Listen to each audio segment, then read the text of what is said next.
Hey, it's Jordan. Delighted to be joined by Ron Kuby, a well-renowned civil rights and civil libertarian attorney, also the attorney for Stephen Donziger.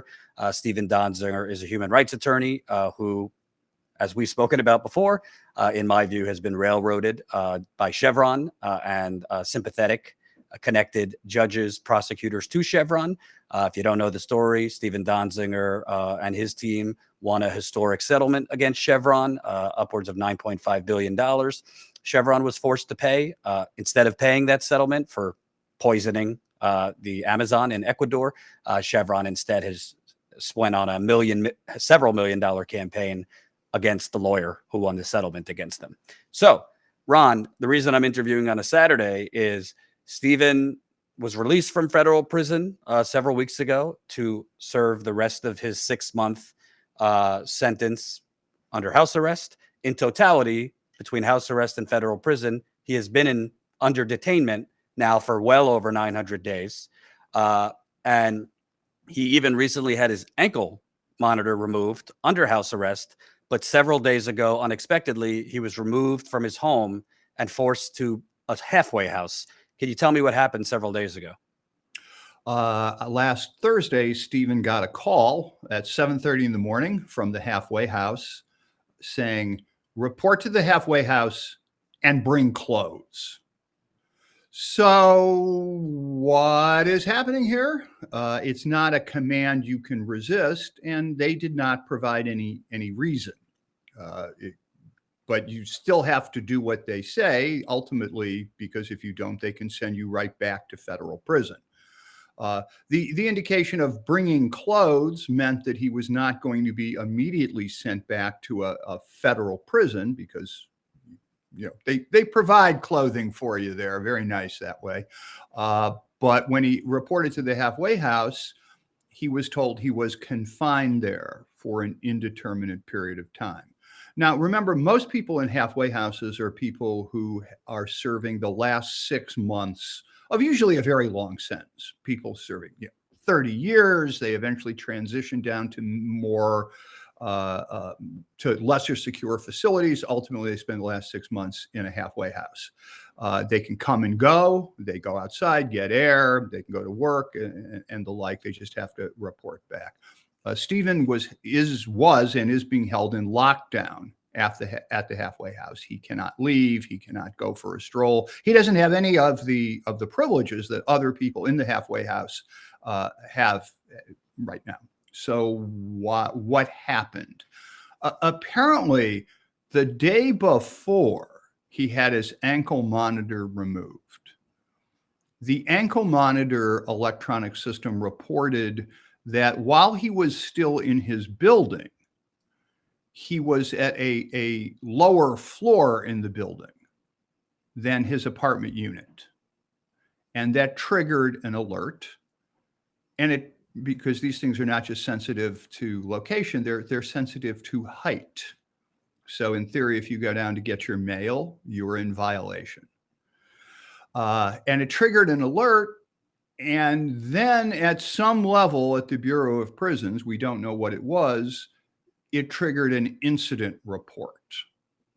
So he's formally charged with noncompliance with a condition. It's the least significant classification of incident report, but it is there, and he is being held pending resolution of that. The resolution could be anything. They could simply release him on Monday or Sunday saying, don't do it again. Just, make sure you're always inside your apartment. They could send him back to federal prison. They could keep him in the halfway house. It's a completely arbitrary system, and they can pretty much do whatever they want. It's hard to imagine that Stephen's alleged downstairs trip is of much penological concern to anybody. I mean, we've seen this here, for example, of Michael Cohen, the attorney for Donald Trump, not just ignoring home confinement, but being very publicly situated in an outdoor restaurant, throwing down drinks for hours at a time. So it's hard to know what's going on here. And again, I don't want to be the person who's always claiming plot and conspiracy and retaliation, but It really does kind of look like that. Well, can you just flesh out as best you can the legal part of this?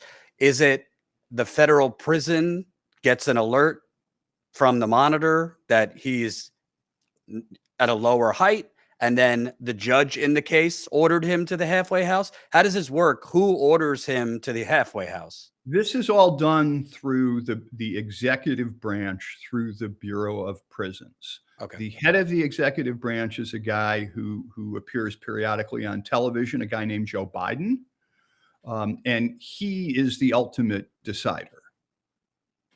Now, Gotcha. I don't think this made it to his level, but these are his people. This is his system. He's the one responsible.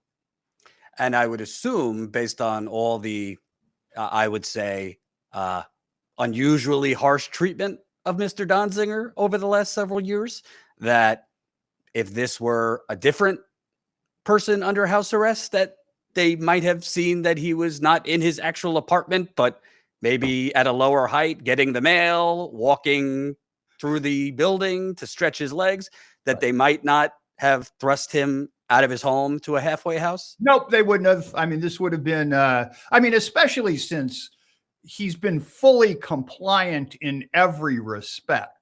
So the way this ordinarily would be handled would be he would get a phone call saying, don't go to lower elevations in your building. Just stay right there, snug and tight in your unit. He would say, sorry, the bathroom was broken. I had to pee downstairs or whatever the reason was. And that would be the end of it.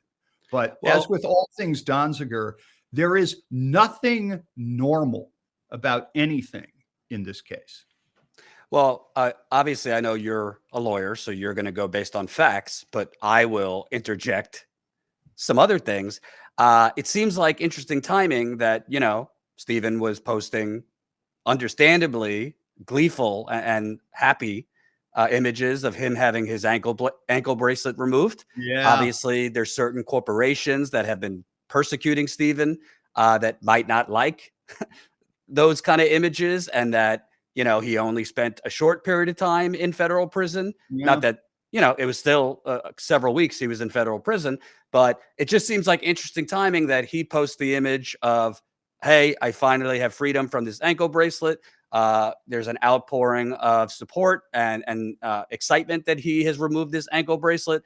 And then shortly after that, on this kind of technicality, he's hauled back into a halfway house. I don't know. You're the lawyer. I know you could only state what you know, but it seems like that there could theoretically have been some involvement outside the federal prison system to flag that or to urge that he be put into a halfway house. Yeah. I think you're almost certainly correct that the sight of Stephen, who the federal judge wanted to so badly to be in prison until mid-April. She did, gave him the maximum possible sentence and refused to grant him bail pending appeal. That appeal, by the way, is still pending. That somebody may have seen Stephen, I don't know, gloating about the fact that his ankle monitor had been removed. And gotten sufficiently exercised about it that they contacted somebody or somebodies in the Bureau of Prisons, which triggered this. I think that's almost certainly the reason. I mean, especially since the violation allegedly took place on February 3rd, before he got his ankle monitor off. So if this was, kind of prisoner escape, lights lighting up and, machine gunners at the towers, you would have thought they would have not taken off his ankle monitor, but there you go. Right. Thanks for watching, and make sure to tune in to Status Coup's daily live stream Monday through Thursday at 5 o'clock Eastern time and Fridays at 4 o'clock Eastern time.